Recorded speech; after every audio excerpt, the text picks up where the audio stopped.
Kapangin ko pamatay sniper mga tol.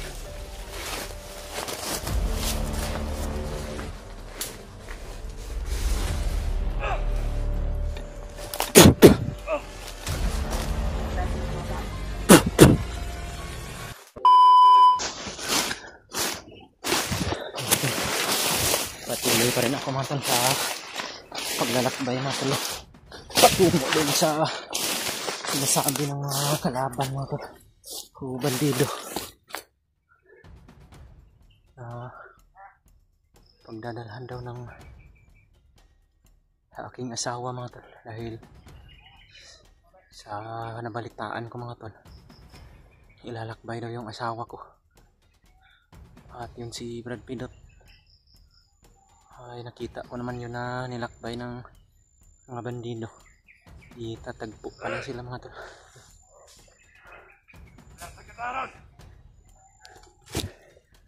Sobrang dami talaga ng mga bandido mga tol na naka-alerto dito sa gubat na to. Dahil hindi na to masyadong malayo mga tol sa kinalalagyan daw ng aking asawa mga tol.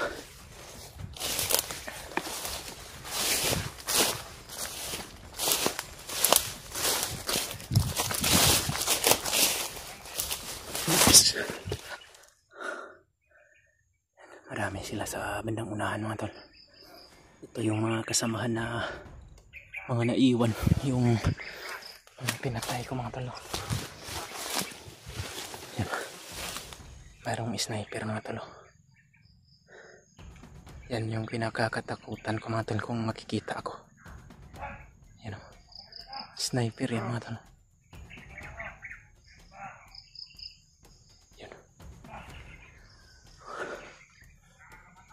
Kaya kailangan talaga na magtagulilong ako mga tol para hindi ako makita.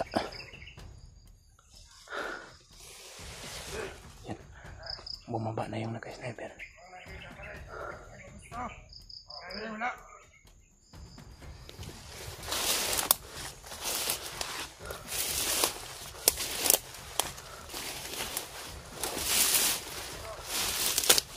Marami sila lang dito mga tol. Kinakailangan na lulusubin ko tong area na to mga tol, dahil ito yung daan patungo dun sa kinalalagyan ng aking asawa mga tol. Dahil kinakailangan na maabutan ko yun bago nila ilakbay yun.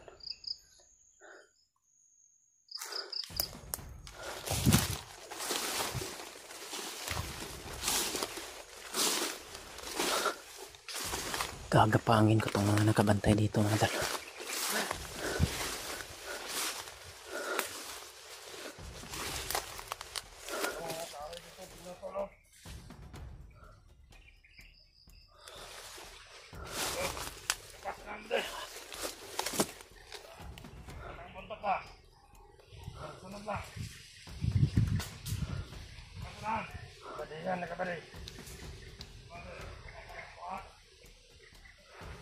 Sabi sa sniper, dito lang daw ako.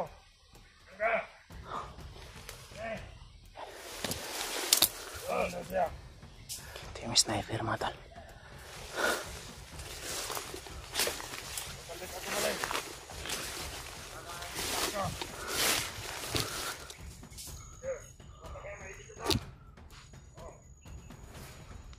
Gagapangin ko tong naka-sniper mga tol.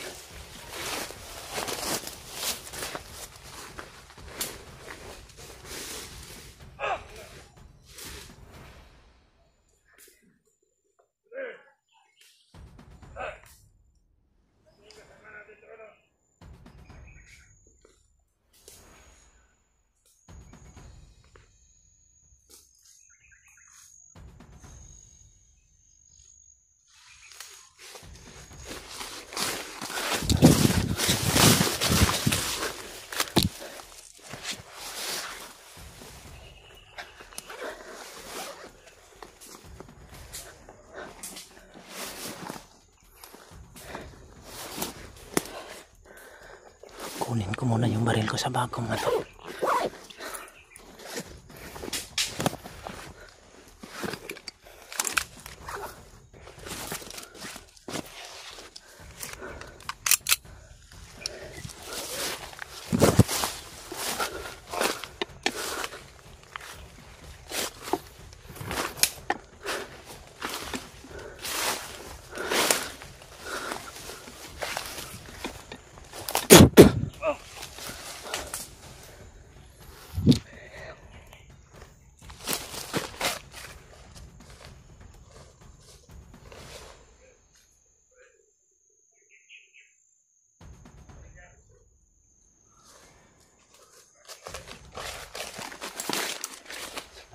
talaga nila mga tol.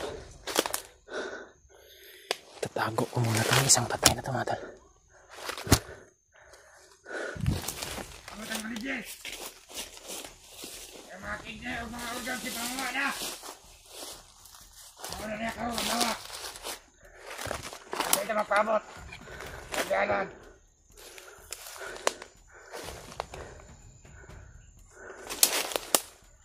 Organ sa mga bata. Tuloyin.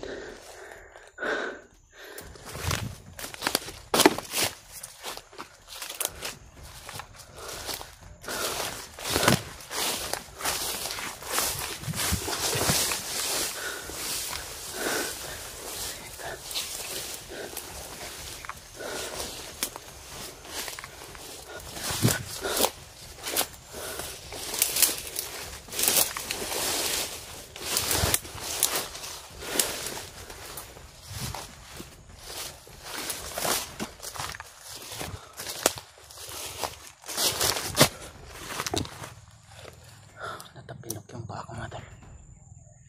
Sakit.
Tago muna ako saglit nito mga tol. Dahil nakakapagod na talaga.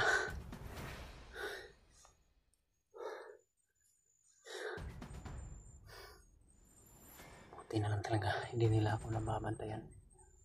Dahil sa tuwing nalapit ako mga tol, ginagamit ko yung tagulilong na binigay sa akin ni Lolo Ambo. Kaya at madadali ko silang malapitan o matudas mga tol. Ito, meron naman yung lumapit mga tol.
Dito na naman yung mga ulan mga tol. Mga patak na naman.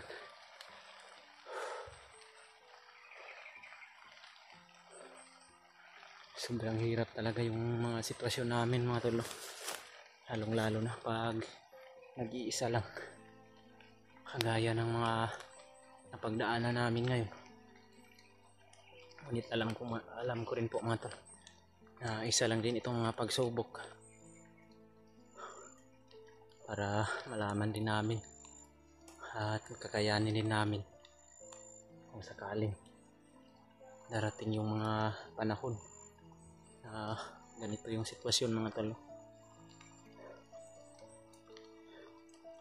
Parang ito siguro yung kapalit ng mga kapangyarihan na binigay sa amin ni Lolo Ambo mga tol. dito kami sinusukat kung gaano kami katibay at kung gaano kami katiwala sa aming sarili at sa kanyang binigay na kapangyarihan mga tol. Siguro mga isa itong mga pagsubok o pagdadaanan namin mga tol para malaman talaga ni Lolo Ambo kung gaano kami katapat sa mga binibigay ng mga kapangyarihan sa amin o paano namin ito gagamitin sa tamang paraan. Kaya ito siguro yung mga posibilidad mga tol, no? Kung bakit nagkakaganito kami ngayon, nagkakahiwalay. Sinusubok lang din kami ng mga sarili namin mga tol at yung mga agimat na ginagamit namin ngayon dahil mga bago po itong mga binigay sa amin ni Lolo Ambo mga tol. Dinadagdagan niya yung malakas ng aming mga orasyon, mga tagulilong at yung lakas ng aming pangangatawan. Kaya sa ilang araw na paglalakbay ko dito sa bundok mga tol, minsan napapagod ako. Ulit sa ilang minuto lang na pagpapahinga ko mga tol, bumabalik na naman yung dati kong lakas na hindi ko inaasahan na ganito po yung kapangyarihan o agimat na binigay sa amin ni Lolo Ambo mga tol, no? Kahit mag-isa lang kami mga tol o kami lang mag-isa dito paggalagala sa bundok, kahit marami mang kalaban, kakayanin talaga namin mga tol dahil sa angking lakas ng aming agimat na ipinagkaloob po sa amin ni Lolo Ambo. At nagpapasalamat din po kami mga tol, no? Dahil sa pagtiwala niya sa amin, kaya binigyan niya kami mga tol at nagagamit namin sa mga sitwasyon na ganito mga tol, no? Yung sobrang dami ng kalaban at kinakailangan na gamitin namin mga tol para maligtas o makapagtulong kami sa kapwa-tao na nangangailangan ng tulong mga tol. At sana po mga tol, dalangin ko po na ligtas po yung mga kasamahan ko ngayon, lalong lalo na yung kasamahan ko sa Timpugi mga tol, sila Julius, EG, Remart, Julio, Dib, Kuya Bads mga tol.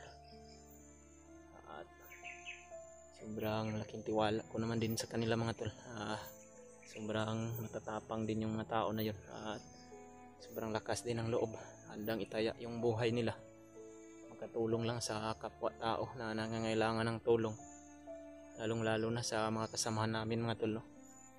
Kay Brad Pidot at sa asawa ko po. At hanapin ko po sila mga tol at kinakailangan na didiretso din po ako doon sa location na kinalalagyan ng mga bihag at malalaman ko po yun mga tol sa pamamagitan ng pagkuha ko ng mga impormasyon sa mga usapan ng mga bandido mga tol, no? At napadpad ako sa lugar na ito at nakakuha ako ng mga impormasyon mga tol na yung asawa ko po at si Brad Pidot ay isasama daw sa isang lugar mga tol. Iwan ko lang po kung totoo yun, ngunit inaasahan ko po yun mga tol, no? Dahil narinig ko po yun mismo sa kanilang mga pasapasa na mga salita mga tol. Dahil ganito po kasi yung mga ginagawa ng bandido mga tol, pag mayroon silang mga nabalitaan, ipagpapasapasayan nila sa mga kasamahan nila yung mga impormasyon na nalalaman nila mga tol. At yan din yung ginagawa namin na kinukuhanan namin para matuntun namin kung saan nilagay o saan namin makikita yung mga bihag mga tol. At magpapatuloy ako mga tol. Yan, parang may kumakain dito ng mga kuan mga tol. Mga pagkain siguro ito ng mga bandido. Nagpapahinga siguro sila dito banda na lugar.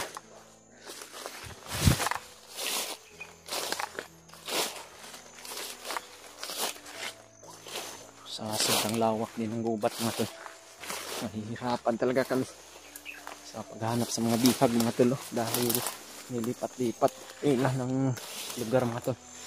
Hindi lang po iisa na location yung pinalalagyan nila ngayong araw dito banda sa susunod na araw doon naman sa ibang bundok.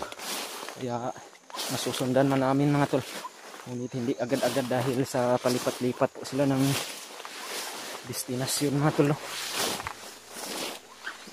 Kaya kailangan lang po talaga na magpusigi kami sa pag-aabante para matuntun namin at makita namin yun mga tol, no?